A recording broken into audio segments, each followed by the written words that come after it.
শুশ্রূষা সেতু প্রকল্পে বরখোলায় মেগা স্বাস্থ্য শিবিরে ৩,০০০-এরও বেশি রোগীর চিকিৎসা।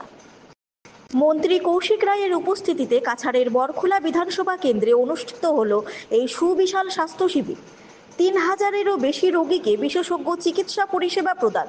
মন্ত্রী কৌশিক আশ্বাস দিয়ে বলেন, উন্নত চিকিৎসার জন্য রোগীদের শিলচর মেডিকেল কলেজ ও প্রয়োজনে বাইরে পাঠানোর সমস্ত খরচ সরকার বহন করবে। ভারতবর্ষের যশস্বী প্রধানমন্ত্রী নরেন্দ্র মোদীজির জন্মদিন উপলক্ষে আসামের 126টা বিধানসভা সমষ্টিতে একটা মেগা হেলথ ক্যাম্প করার একটা পরিকল্পনা ছিল।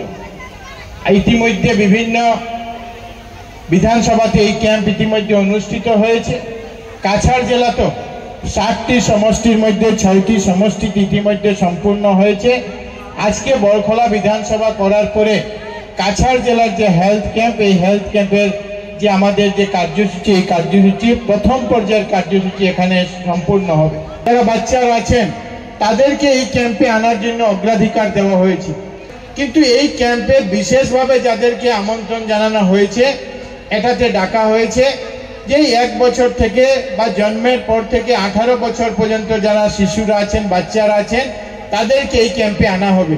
আর পরীক্ষা হওয়ার পর তাদের যদি কোনো জায়গাতে রেফার করতে হয়, কোনো জায়গাতে যদি তাদের বিশেষ চিকিৎসার জন্য পাঠাতে হয়, সেই চিকিৎসা ব্যবস্থা গ্রহণ করা হবে এবং এই চিকিৎসার সম্পূর্ণ দায়িত্ব আসাম সরকার সেটার জন্য বহন করবে।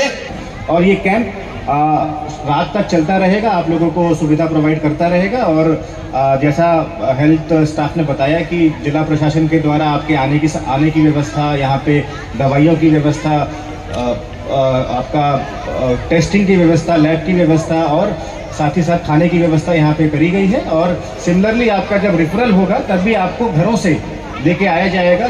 जैसे आपका मेडिकल कॉलेज में जाने का काम होगा, तब भी हम आपको घरों से ले जाएंगे। तो आप लोग इस पूरे सिस्टम का लाभ उठाइए और हमारे इस प्रयास को सफल